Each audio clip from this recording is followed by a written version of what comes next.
Habari za michezo, wapenzi wasikilizaji na watazamaji wa Maira Online TV. Mimi ni Tumaini Sekadodo nikiwaletea taarifa moto kutoka Msimbazi. Baada ya kuondoka kwa kocha Mfaransa Didier Gomes kufuatia matokeo yasiyoridhisha katika mashindano ya kimataifa, sasa mabingwa wa soka Tanzania Simba wameanza rasmi harakati za kusaka mrithi wake.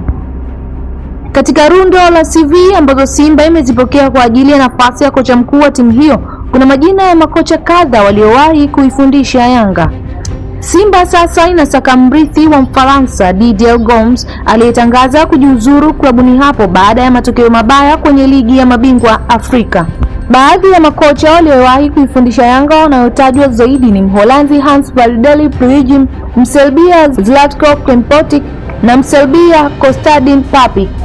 Tayari uongozi wa Simba umeanza mchakato wa kumsaka kocha mpya baada ya Gomes kusitisha ajira yake kufuatia kuondolewa katika michuano ya ligi ya mabingwa Afrika na Jwaneng Galaxy ya Botswana.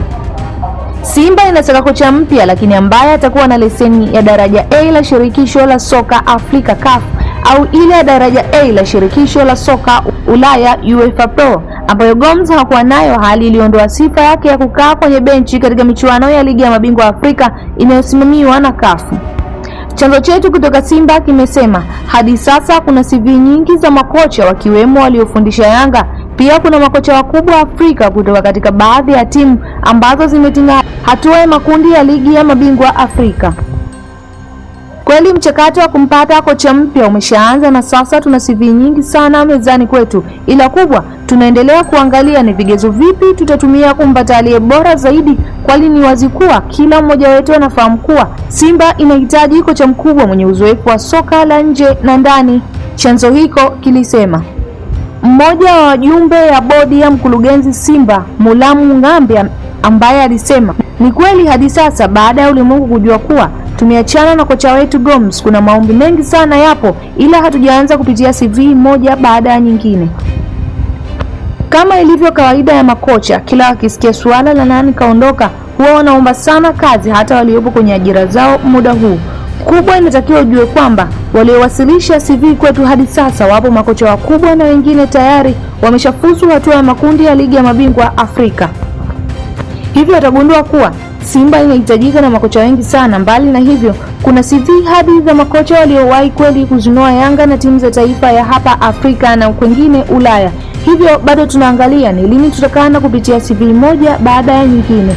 Ninachoweza kusema kwa sasa ni kwamba wewe endelea kuvuta subira, kwani mara tutakapompata kocha anayehitajika kuinoa Simba tutaliweka wazi hilo, kwani lengo letu ni kuhakikisha tunapata kocha mwenye hadhi ya Simba.